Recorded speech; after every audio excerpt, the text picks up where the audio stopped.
Okay, I think it's time I showed off my Graetz Melodia to you. Completed the restoration on it. Unfortunately, I had to replace the grill cloth.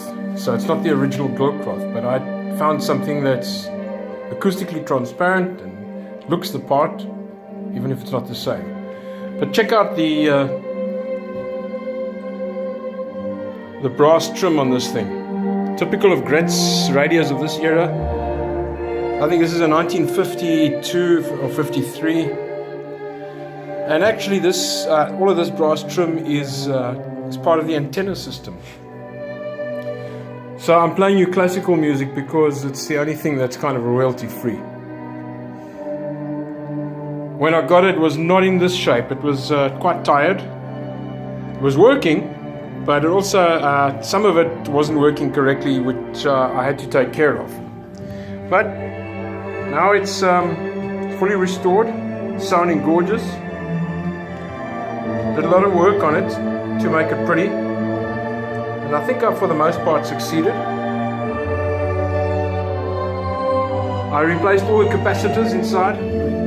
I actually didn't replace the filter capacitors, the big filter capacitors on the power supply, but all of the paper capacitors and a lot of the electrolytics inside have been replaced.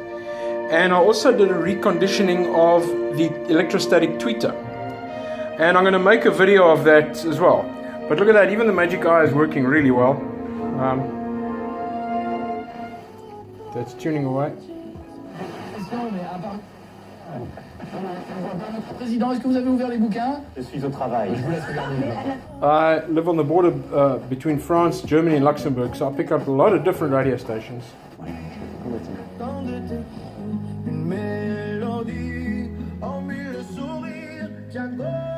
So that's it, the Graetz Melodia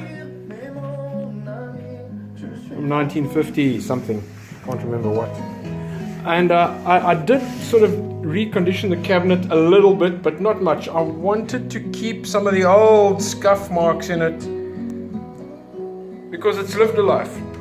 And I didn't want to eradicate that life that it has lived. I just wanted to protect it and still make it look special. And I think I've achieved that. So thanks for watching. And if you're interested, like and subscribe. I'll be doing more of these videos, old radio restorations. So enjoy.